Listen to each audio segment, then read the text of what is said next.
Sasabihin ninyo, sinseridad. May sincerity yan. Paano magkakaroon ng sincerity ang isang naniniwalang pwede kang maging sinungaling? Rapid fire!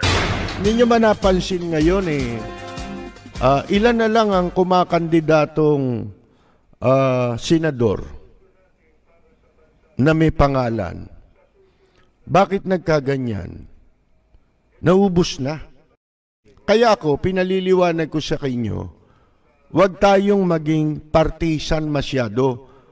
Paano ba dapat pumili ng kandidato? Di ba? Kung nalalaman ng botante ang tungkulin na dapat ginagampanan ng mga nasa public office, whether yan ay empleyado o opisyal, mga kaibigan, hindi siya maloloko at matatakot ding manloko.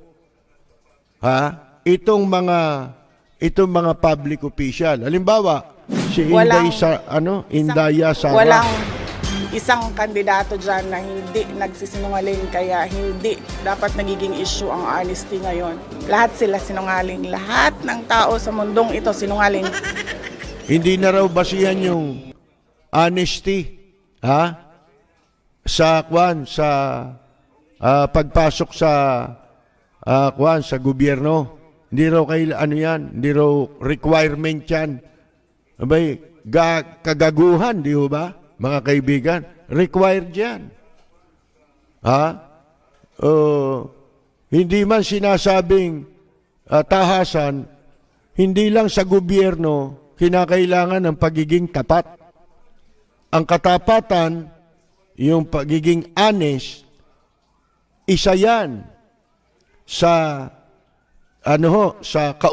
ugali na bata pa lamang ay hinuhubog mo na dapat ay maging tapat, di ba? Hanggang sa kanyang pagtanda. Di ba? Sa bata pa lang sa grade school pa lang O saan natin natututunan yung kasabihan na honesty is the best policy? Di ba? Nung maliliit tayo. Bakit? Yun ang tinuturo sa eskwela. Mga kaibigan, bata ka pa lang, hinuhubog ka na sa katapatan. Mga kaibigan. O tapos sasabihin ninyo, sinseridad. May sincerity yan. Paano magkakaroon ng sincerity ang isang naniniwalang pwede kang maging sinungaling pag nasa public office ka? Sa ibang bansa, habang buhay ka nang mabubura sa larangan ng politika kapag ikaw ay nabistong nagsisinungaling. Sa Japan, nagpapakamatay ang public official pag nabistong nagsisinungaling. Nagaharakiri, mga kaibigan. Ito, sasabihin mo yan, hindi requirement. Requirement yan. Mga kaibigan. Hindi lamang sa pagpasok mo, kasi nga, ang standard ng nasa gobyerno dapat doble. Tayo, halimbawa, may standard tayo, tinuturo sa atin ang honesty. Mas lalong dapat nilang doblehin ang kanilang katapatan pag ikaw ay nasa gobyerno na. Itong mga ito, wala pa mga pwesto. Lintik ang ventilador sa ulo. Vulcanizing pa. Si Willie Rebillame. Gaano kalakas ang hangin sa katawan niyan, mga kaibigan? Yung programang OWIT is about almost 17,300,000 followers sa Facebook. 8 million sa YouTube. Siguro naman ay sapat-sapat na yun na tutulong sa akin. Para sa kanila naman itong gagawin ko, hindi naman para sa akin. Alam mo, masaya na ako sa buhay ko. I'm so blessed. Mas mabibless siguro ako pag itong blessing na meron ako, i-share ko na lang. Okay na ako, kontento na ako, what I have. Hindi na ako naghahangad na ano pa. Ang hinahangad ko na lang, makita ko yung mga kababayan ko na lahat masaya. Yun nga kasi yung kinagulat ng lahat Akala talaga ng mga tao, happy ka na, di ba? Kumbaga pang ilang renaissance na ito ni Willie Rebillame. And then, biglang tumakbo ka for Senate. So, medyo nakakagulat. Are you, I guess para sa amin, yung tanong namin talaga, bakit Question, ba't ka nagugulat?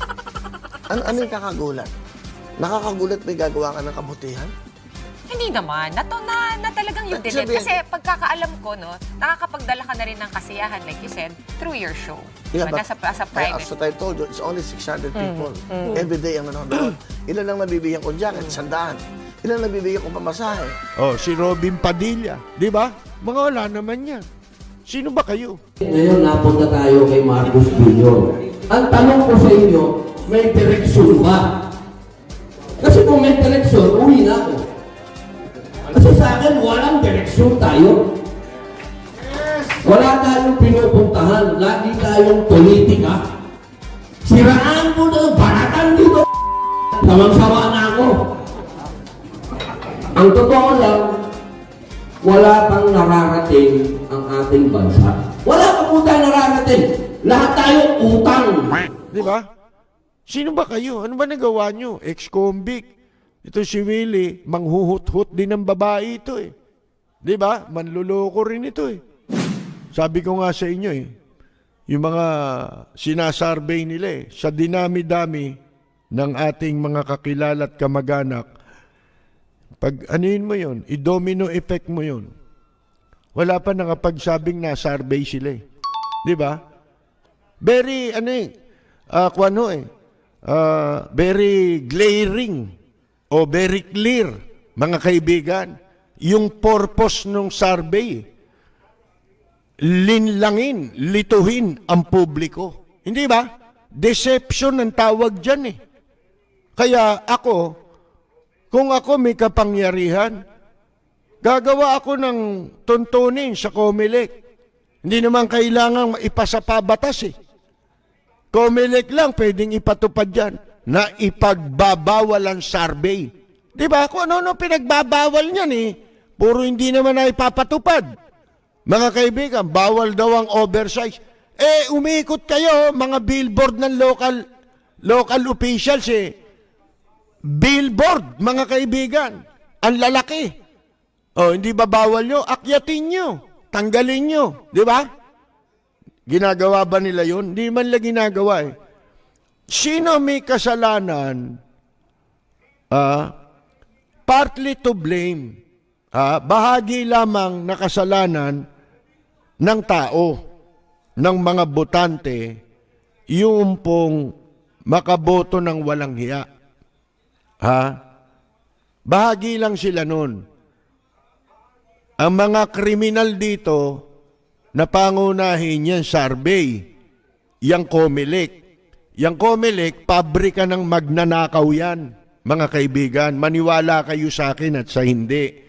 Dahil dyan, pag may pera ka, party list na nga lang eh, ng smuggler. Oh, anong party list yan? Di ba naloko kayo nung AXIS party list? Tandaan ninyo, sinasabi ko, dahil hindi man ninyo gawin ang tama na hindi nyo dapat tinatangkilik yung ganyang party list, mga kaibigan, eh, pagsisisihan nyo sa bandang huli. Ito po, si Percy Lapid.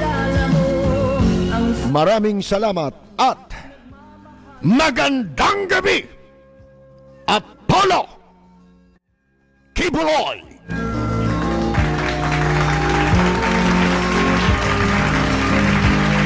Ang bayan ko'y punong-puno ng yaman. Bakit ko'y kailangan pang iwanan?